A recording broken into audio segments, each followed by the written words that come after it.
Baldy, I'm going to come to you second. We're going to preview the Delhi Capitals.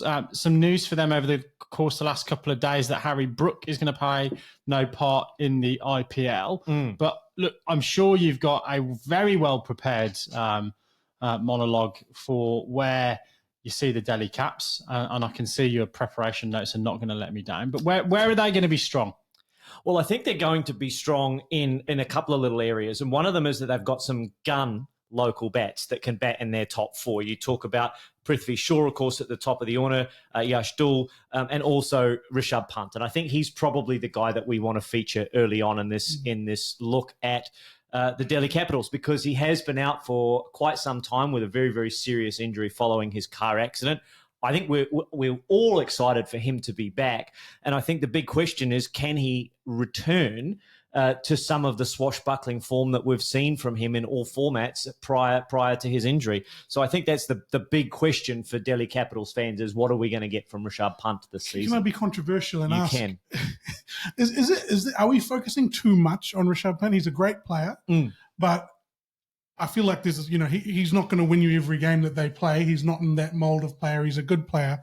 There's a whole team here, and we're not focusing on the rest of it. So let's talk about that. Had 30 seconds. Give him a chance. All the headlines. Rishabh Pant. And I think the other question is, I know the BCCI have said he's fit to keep wicket, and there's plenty of Instagram stuff around him and, doing some drills.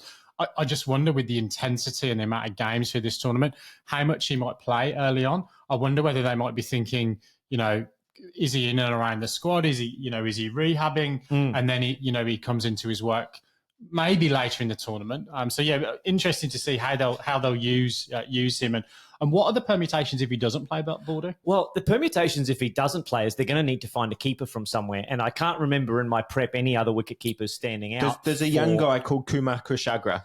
So he's a young player. India just played India A.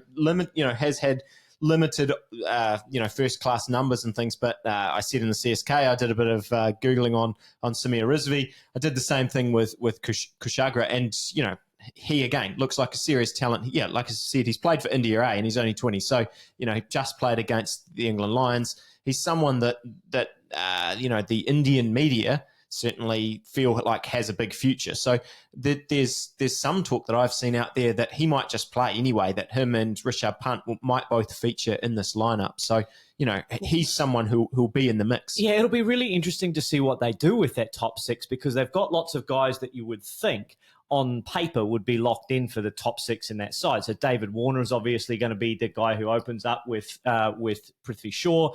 Mitchell Marsh is in that side, so you would expect him, now that he's kind of locked into that number 3 position in T20 cricket. He's been reasonably successful there.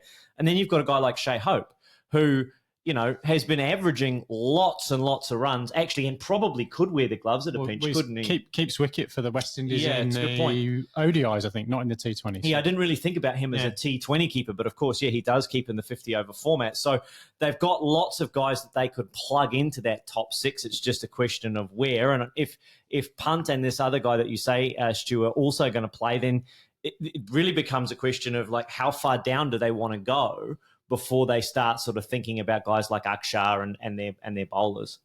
We've talked a little bit about the overseas batters, Baldy. There's clearly an Australian link in this side with Ponting as coach. I'm interested in a couple of things. How much more juice can they get out of the David Warner lemon? Yep. And then we talk a lot about those overseas batters, but this is a good Indian batting unit as well with some of the local players. It is a good Indian batting unit, but I think they're going to rely on Prithvi Shaw getting runs this year. I mean, he's also got to stand up at the top of the order, particularly if they aren't going to get a lot of mileage out of David Warner. In my head, in my memory, I've got no analytics to back this up, but I reckon post-international retirement, these quality batters have still got 2-3 seasons left in them before they start to fade away a little bit. Yeah. We saw Faf had a good year last year. We've seen guys that have gone through the international arena come out the other side and then still play 2 or 3 good seasons of IPL. I mean, Warner's just had a brilliant World Cup, hasn't he? He's had a really good last ODIs, 12 months, but still. in white ball cricket. So I think he's got plenty of miles left in the tank. I don't think we're going to see a 700-run season from him. He might be in the 400 to 500-run range. If they are, then they're going to need Pant, they're going to need Marsh, they're going to need Prithvi Shaw, they're going to need Shai Hope, they're going to need all of those guys to step up around him. My question really is around who finishes for this team. I don't really have a guy in there. Like, it would be lovely if Marsh was able to finish and bat 3, but he can't do both. So where are they going to get that finishing from at 6 and 7? He can, but he'll be tired. Yeah, he will. Raj, what do you think? No, 100%. So I've got Marsh at 3 in this batting lineup. Yeah. But that leaves no one really to finish off the innings. You've got the likes of Axar and Kuldeep and Richardson down the bottom there. I don't see a whole heap of strike weapons with the bat there. That's where I've got Axar and Kuldeep as well. So sort of 7, 8, 9. And that's not as much firepower as we will see from other teams in this tournament. I think that's one weak area that they've got in this sort of first 11. I feel like there is a real depth issue for Delhi Caps. You know, we talk about, you know, you're going to have to give us your predictions soon. I felt like when I looked at the squad, like you say, there is a lot riding on the top level kind of guys. That sort of next step down, there isn't really the real strength that can come through. And you know, we just talked about CSK. I feel like a lot of guys can plug and play into different spots. That seemed like for Delhi, if those main top 4 or 5 batters don't get runs, and if their spin attack probably doesn't dominate, you know, you look at the likes of the seam attack. They've just lost Ngidi, who's been replaced by Jake Fraser-McGurk.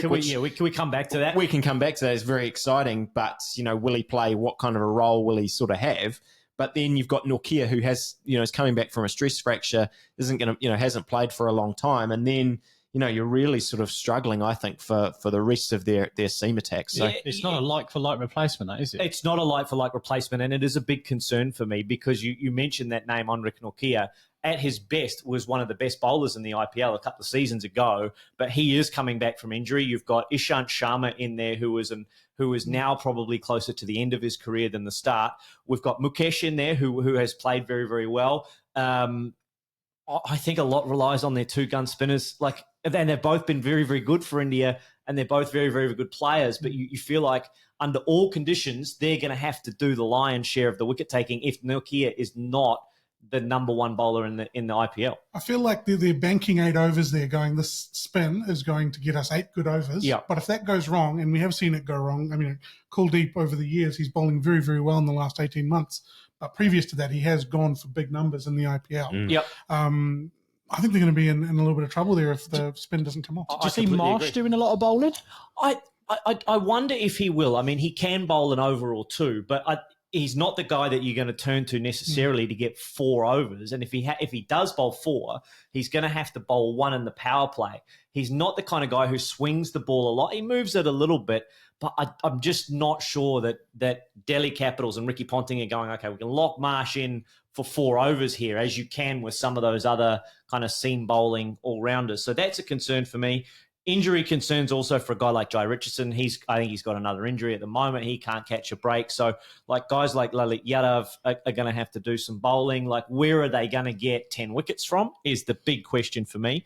And the most puzzling thing is the replacement of Lungi Ngidi, who was probably nailed in their first choice 11 right there. Yeah, I think so. And has been replaced with a batter, which doesn't make much sense to me given what you've got in terms of, you know, Warner, Marsh, Hope. You did have Brook, who I thought would probably play, but now it looks like he's going to play no part. They haven't named a replacement for him yet, have they? So maybe they do the opposite and name a bowler for Harry Brook. I mean, maybe it comes from another England seamer or something like that. That would be the way that I think they might end up having to go, because they've got really no other options, I don't think. Well, they've got not a lot of depth. They don't have a lot of options like CSK do. Yeah. But before we go to predictions, anything else on the Delhi Caps? One thing I did want to say, you mentioned Yash Dhull before. I'm really intrigued by him as a young player. Again, someone who has had a lot of noise out of India, was in the under-19 setup and all of that kind of stuff. I think he averages 45 plus now in all form, or around 45 plus in all formats. I think he was in the side last year, didn't really feature. It'll be interesting to see if he can be worked into this side, with all of the depth issues that we've seen. Yeah. I think of him, again, by very limited kind of searching on him, I think of him more of a 4-day player. But Indian fans can tell me that they've seen more of him. I've got him in there at 5, and I think he's probably in their first choice 11, particularly if Pant doesn't play. But like you say, it's going to be really interesting to see what they do with 5, 6, 7, because there's not a great deal of, like you say, 20 off 8 finishing coming in that lineup. I just don't see it. Betting for Delhi Caps is there at 11-1, so right down the bottom. I think 9th in the charts, or so, 8th or 9th in the charts. But where do you think they're going to finish, Baldy? They could surprise me. Could be one of the teams that really disappoint one of us, because I've got them down in that kind of 7 to 8 range. I've got them in that sort of tier 4 of teams in this IPL. But if their best 11 plays really well, they could be pushing on the door as they were last year for the finals. But I just don't see over a long tournament them winning enough games through their depth. So where are they finishing? 7th. Heard it here first. Delhi Capitals going to finish 7th in this edition of the IPL. That does conclude the wrap-up for Delhi Caps, coached by Ricky Thomas Ponting.